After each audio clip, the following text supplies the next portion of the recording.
No dia 1º de março, o país se assustou com o anúncio da morte de uma criança de 7 anos, vítima de meningite.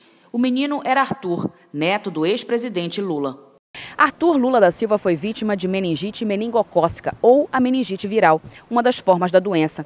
Especialistas atribuem a morte à baixa resistência do organismo das crianças e ao fato de que, por ele estar em formação, eles têm mais dificuldade em combater vírus e bactérias. Mas que doença é essa? Então, a meningite ela é uma doença que vai promover a inflamação das meninges, né? Que são camadas protetoras realmente da nossa medula, que é uma estrutura que fica no interior da nossa coluna vertebral. Então, aqui, como vocês podem observar, é uma pequena parte ou fatia, entre aspas, realmente da nossa coluna, e no interior dessa coluna está localizada a nossa medula espinhal.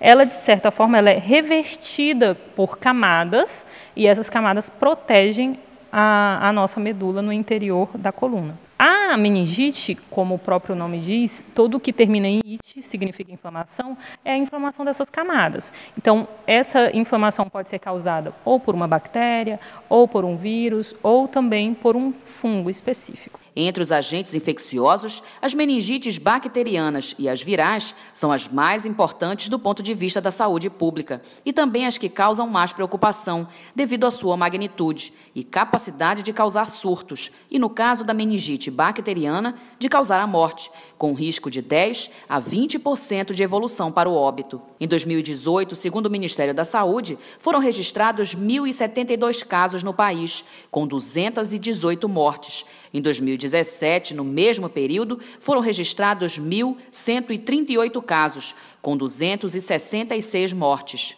Em Altamira, 2 casos de meningite foram registrados esse ano em aldeias indígenas da região, onde uma índia Paracanã e um índio Xicrim apresentaram os sinais da doença e precisaram ser internados. Eles foram isolados e depois conseguiram leitos no Hospital Regional Público da Transamazônica, onde ficaram por uma semana. As aldeias são distantes uma da outra e apenas esses indígenas apresentaram os sinais da doença.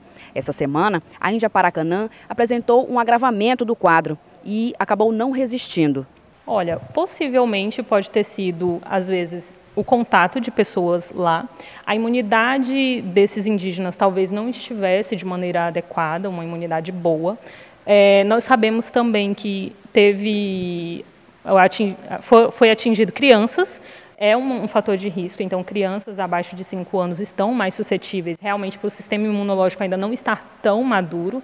E como é um local afastado, chega uma pessoa que está portando ou a bactéria ou o vírus, pode ser que tenha desenvolvido realmente nesses indígenas, nessas aldeias. A especialista explica que a vacina distribuída na rede pública de saúde é indispensável para se evitar a doença, mas a onda crescente de antivacinas pode representar um risco ao país. Então, o SUS ele disponibiliza a vacinação, que é a chamada meningocócica, né, que é disponibilizada para as pessoas para as crianças até 5 anos. Então, isso está disponível no cartão de vacinação.